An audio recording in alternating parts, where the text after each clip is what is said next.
Hello, Omar. My name's Ben. Do you mind if I examine you? No.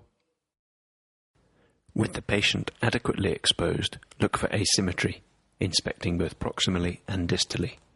Note any deformities, such as clawing of the hands. Examine specifically for wasting or hypertrophy of the muscles, fasciculation, and involuntary movement.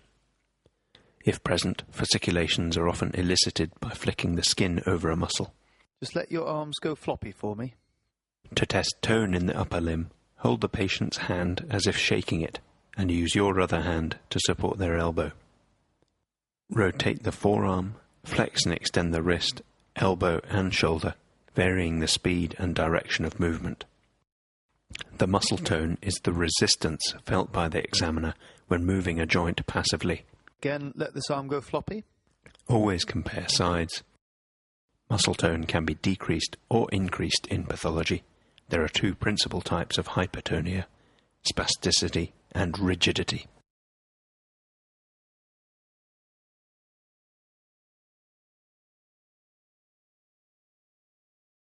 Next, we look at the deep tendon reflexes.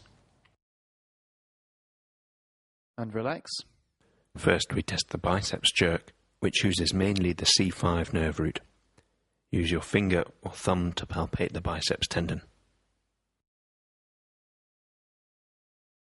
We test the supinator or brachioradialis jerk.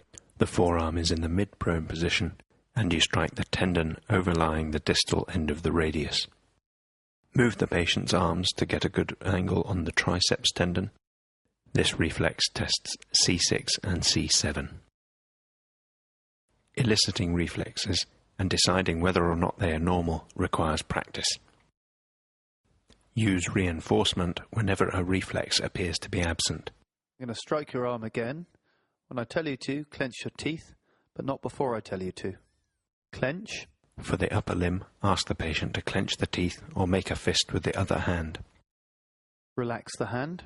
For the finger jerks, place your middle and index fingers across the palmar surface of the patient's proximal phalanges. Tap your own fingers with a hammer and look for flexion of the patient's fingers. To test the Hoffmann reflex, place your right index finger under the distal interphalangeal joint of the patient's middle finger. Using your right thumb, flex their distal phalanx downwards and look for a pathological flexion response in their thumb. Can you hold your arms up by your side like that for me, please? Stop me from pushing them down.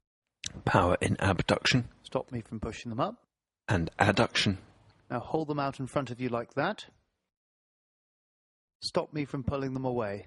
Elbow flexion. Stop me from pushing them in. And extension. Now place your arms out in front of you and spread your fingers. Stop me from pulling your fingers together. Abduction of the fingers by the dorsal interossei and abductor digiti minimi. Now I want you to grip my fingers and prevent me from pulling them away. Use your index and middle fingers inserted from the thumb side to test grip strength. And relax. Now we test coordination. Place your arms out in front of you, please, and hold them in the same position. To elicit the rebound phenomenon, push the patient's wrist quickly downward and observe the returning movement. Relax. Finger-nose test. Now take the index finger of your right hand and place it on your nose. Touch my index finger on your nose and do that rapidly for me, please. I'm now going to start moving my finger. I want you to follow it.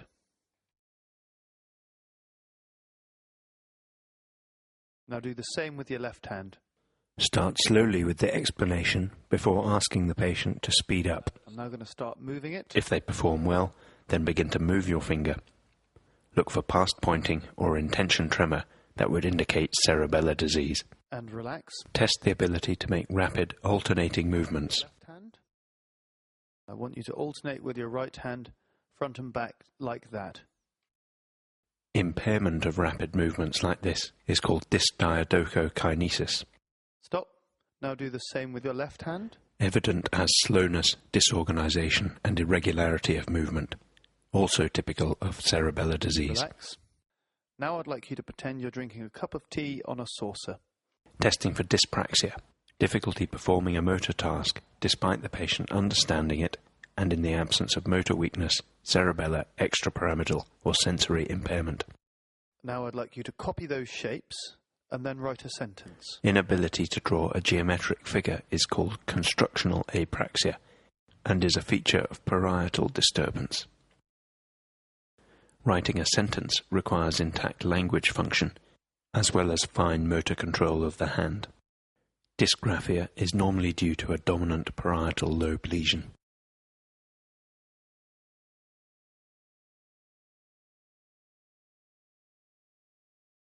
Now could you put on your jumper? Dressing apraxia is often associated with spatial disorientation and neglect. It is usually due to non-dominant hemisphere parietal lesion.